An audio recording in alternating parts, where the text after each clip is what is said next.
हम देख रहे हैं क्रमागत संख्याओं का योग निकालना। तो एक योग निकालने के लिए सबसे पहले हम काय का मान निकालेंगे, n का। तो n का मान निकालने के लिए जो अंतिम अंक है, अंतिम अंक हमारा कितना है 60। इसमें से प्रथम अंक कौन सा है हमारा 1, इसको घटा देंगे और बटे में क्या लिखेंगे सर्वांतर। सर्वांतर का मतलब होता है जो पद दिए गए हैं इनमें जो अंतर होता है। जैसे 1 और 2 में कितने का अंतर है 1 का, 2 और 3 में 1 का अंतर है, 3 और 1 4 में 1 का अंतर है। तो सर्वांतर हमारा कितना आ गया 1, और इसमें हमेशा 1 जोड़ेंगे।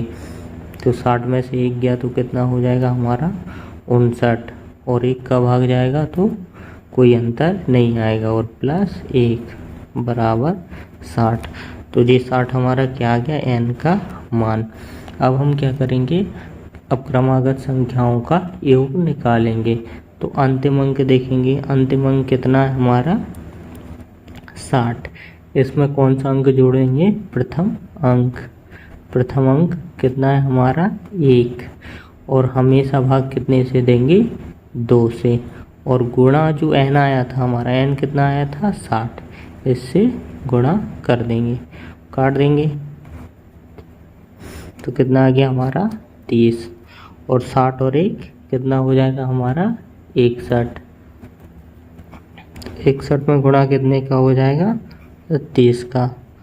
तो 1 0 का हमारा 1 0 वैसे ही आ जाएगा। 3 एकम 3, 6 3 18, 1830 यही हमारा आंसर हो जाएगा। इस प्रकार अब हम दूसरा प्रश्न देखेंगे।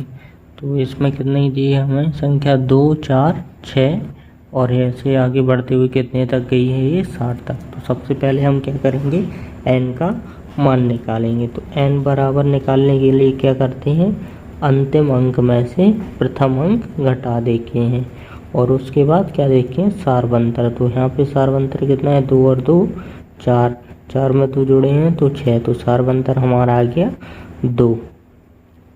सार्वंतर वह संख्या होती है जो पदों का अंतर होती है, और इसमें जोड़ेंगे कितना 1। तो 60 में से 2 घट गए तो कितना आ गया हमारा 58, ठीक है, और बटा 2 प्लस कितना होगा हमेशा 1। तो भाग देंगे 2 दूनी 4, 1 बचा है यहाँ पे कितना हो जाएगा 18, 2 नम 18। यहाँ पे आ गया हमारा 29 प्लस 1, तो n का मान आ गया 30। अब हमारा n का मान आ गया, तो अब हम योग निकाल सकते हैं। तो योग निकालने के लिए क्या करेंगे, योग बराबर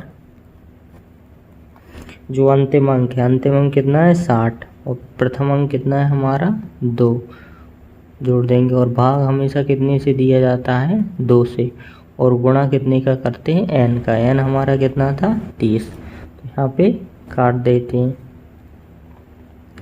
इसको बाद में काट लेंगे क्योंकि शून्य से गुणा करने में हमें फ़ायदा मिलता है। तो 60 और 2 62 बटा 2 गुणा 30, यहाँ पे काट देंगे 2 3 6, 2 एकम 2, 31 का गुणा कितने में हो जाएगा 30 में। तो 31 गुणा 30, तो जो 0 है हमारा वो 0 वैसे ही आ जाएगा। 3 एकम 3, 3 त्रिका 9, तो 930 हमारा क्या आ गया आंसर। इसी प्रकार से हम कोई सी भी संख्या जो क्रमागत है यानी एक निश्चित क्रम में है उनका योग ज्ञात कर सकते हैं। अभी जो इससे पहले हमने सवाल किए थे उसमें क्या किया था, क्रमागत संख्याओं का योग ज्ञात किया था, और इसमें हमें योग दिया गया है।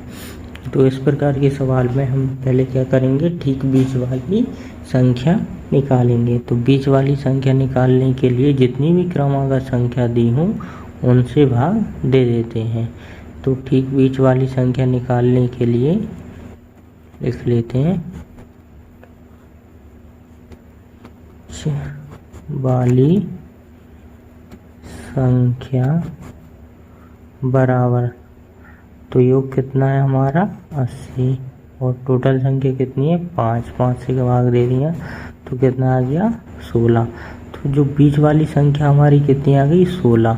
अब इसमें क्या पूछा है, सबसे छोटी सम संख्या ज्ञात करना है। अगर बीच वाली संख्या पूछते तो हमारा उत्तर यही हो जाता, लेकिन सबसे छोटी सम संख्या, तो लिख लेंगे सबसे छोटी सम संख्या बराबर, तो टोटल संख्या कितनी है 5, और ये हमारी कितनी आ गई है बीच वाली आ गई है। तो इससे पहले भी 2 संख्या होंगी और इसके बाद भी 2 संख्या होगी। तो छोटी संख्या ज्ञात करने के लिए इसमें से हम क्या करेंगे, 2 घटा देंगे, तो इससे छोटी संख्या आ जाएगी। क्योंकि सम संख्या है तो सम संख्याओं में अंतर कितने का रहता है, 2 का अंतर रहता है, तो इससे छोटी आ जाएगी। और हमें चाहिए सबसे छोटी, तो फिर एक बार में और 2 घटा देंगे, तो 16 में से कितने घट गए हमारे 12।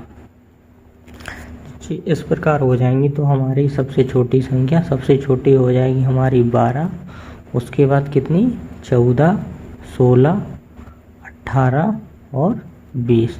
तो ये हमारी 5 क्रमागत संख्या हो गई, जिनका योग कितना दिया था हमें 80। तो सबसे छोटी संख्या हमारी कितनी आ गई 12। यही हमारा आंसर।